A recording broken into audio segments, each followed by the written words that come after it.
Alright guys, Halloween Forum and YouTube. It is day 15 of the 2012 Haunted Maze.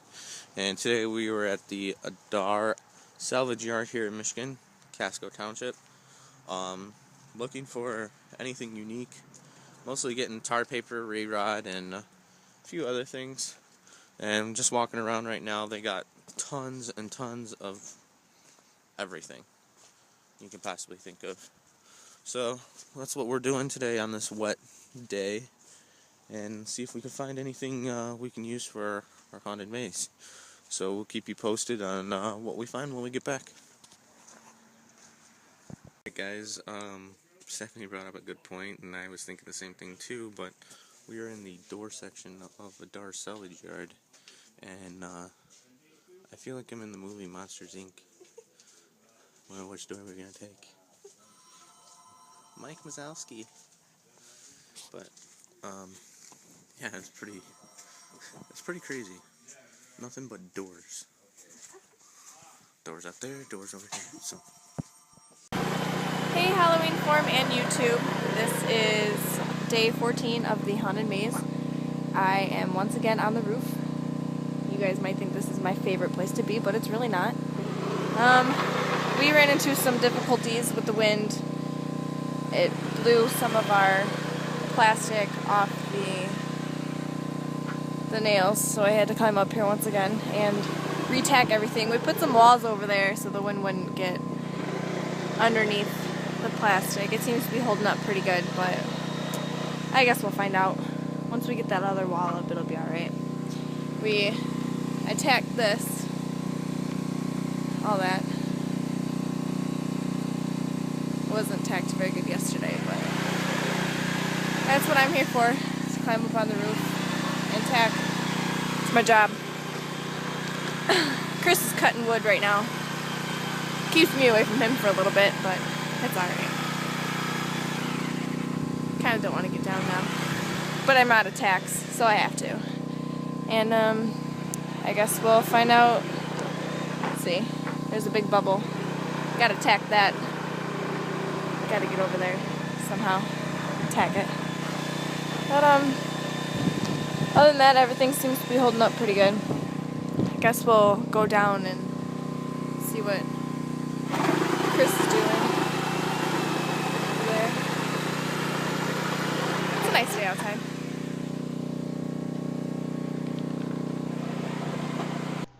Alright, hey guys, since we didn't have a whole lot of footage for day 15, we decided to show you some of the pictures that we had from last year from our haunted town. Today we know we're behind the video, so we're going to get caught up today. Some of the pictures that you guys are viewing now are the PVC candles that we made out of hot glue, white spray paint, and what else? The great stuff. Great stuff, yes. We filled it with great stuff and let it sit overnight, and drilled in area to put a LED battery operated tea candle. You can see some of our glowing coal effect as we're adding on great stuff and spray painting black spray paint. Here's some of the foam board that we used to do our tombstones with. We printed out the names. We did a hockey theme of all hockey players. They all have their real birth dates or some type of date with them. As you can see here,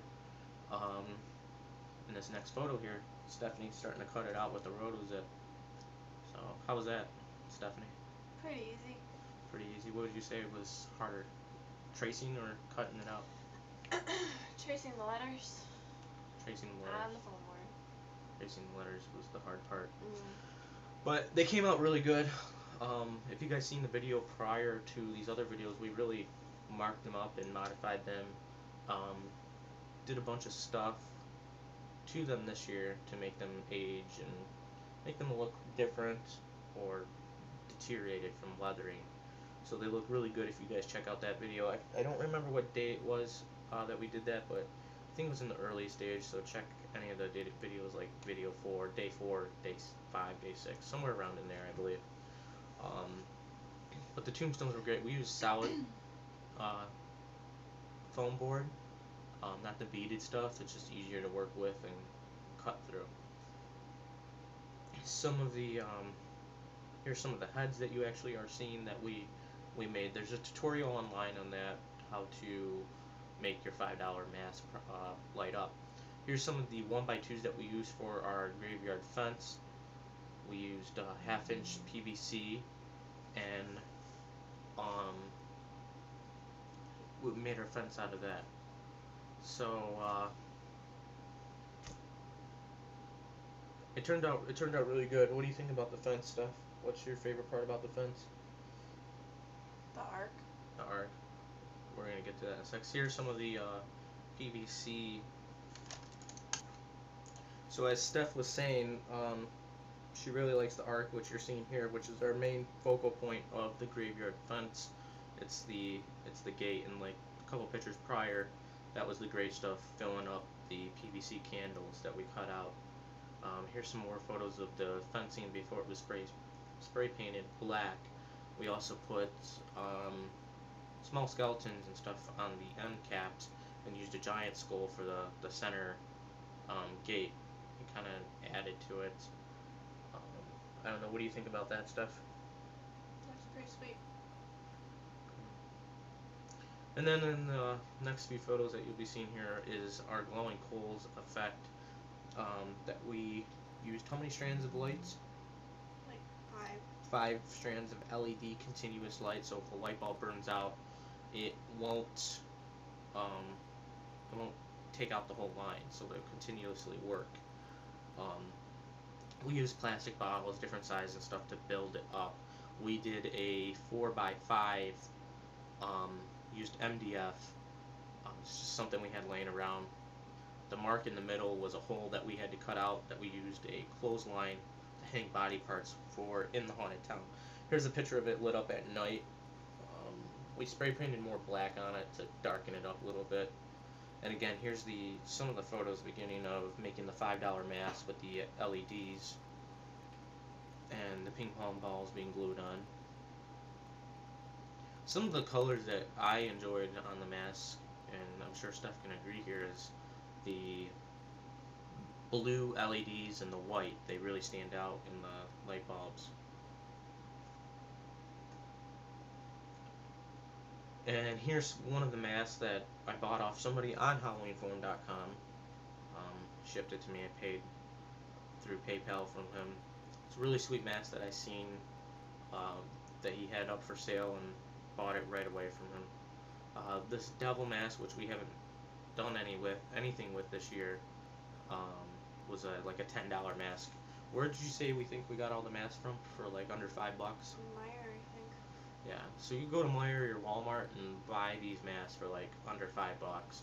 Like I said, the Red Devil one was like 10, and the one that I bought off somebody was like $12. So you get a decent, cool looking mask for like 10, $12 and really make it stand out. Here's one of the props that we redid this year and used the rope for something else.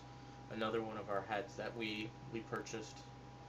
And then here's the haunted town that everybody was asking about, asking photos for. I'm still working on getting the videos, so if I get them, I'll throw them in a segment for you guys. And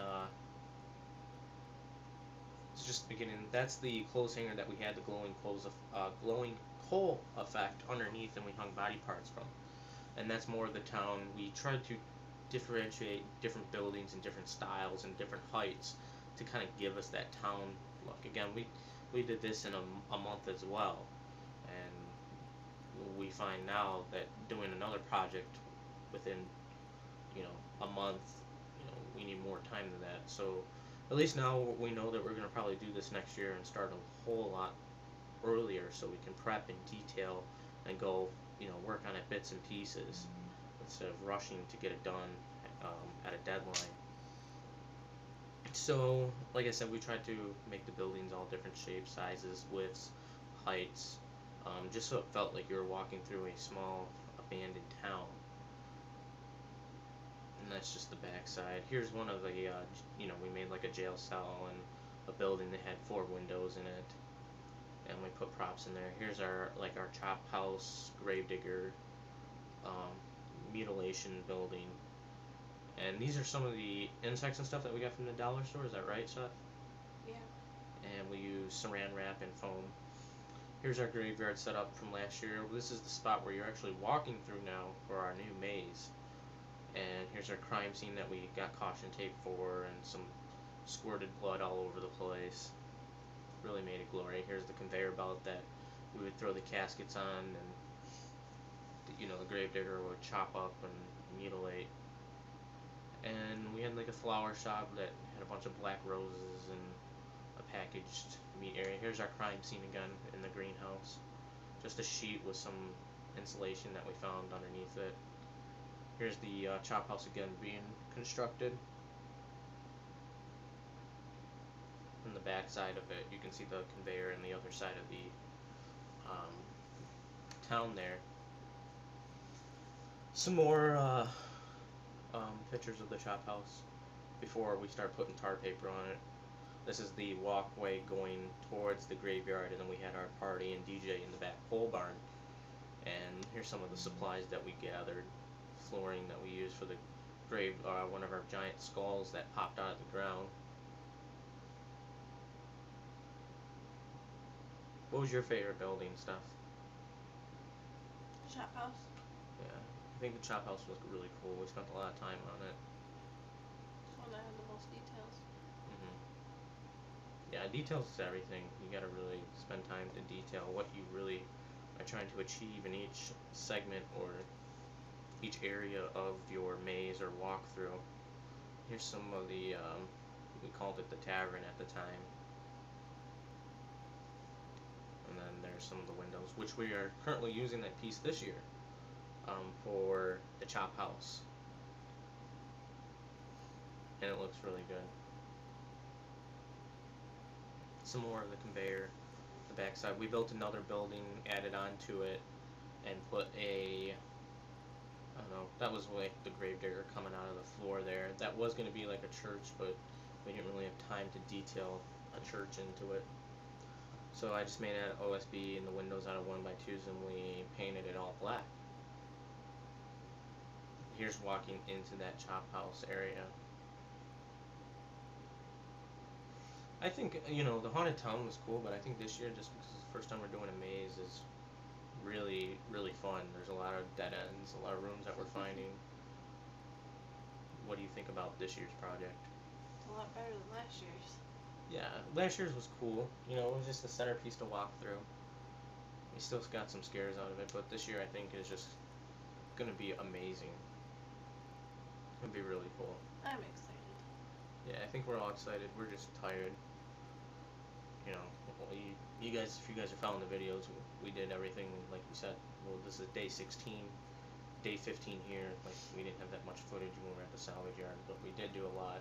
So you see a lot of new stuff in day 16. Here's the graveyard fencing that we used, or completed and spray painted black. And the sign I wanted to change this year, but I'm not going to have time to do it. Lost Souls, I was figuring to change it to Lost Goals, or we could do Lost Souls and Goals. Just because, like we said, we used all hockey players on our tombstones. This is one of my favorite pictures of the gate with the sun there. And there's is looking off into the field, which is really nice. Kind of like a lost cemetery. Here's some of the more buildings. That building, that black building that's kind of all messed up, was the fire building that looked like it was on fire. We took a yellow and red light, took some plastic to move with the fan behind the window, and it looked like the building was on fire, which I thought was really cool.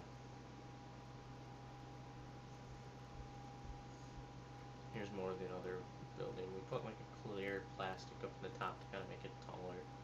Here's the flooring in that one building with the floors all moved over, so it looked like the giant head skull and the hands were popping out.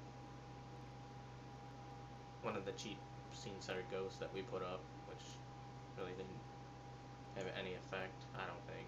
We didn't put the scene centers up. Yeah, we didn't. We split it up. Or are we gonna use the one glow in the dark scene center? But anyways, we're gonna wrap it up here now. We're gonna talk in scene centers, but hope you guys enjoyed these photos. I'm gonna try and get the videos and enjoy day 16, which we're gonna also upload tonight. And one last photo here, just showing the corner building at the tavern.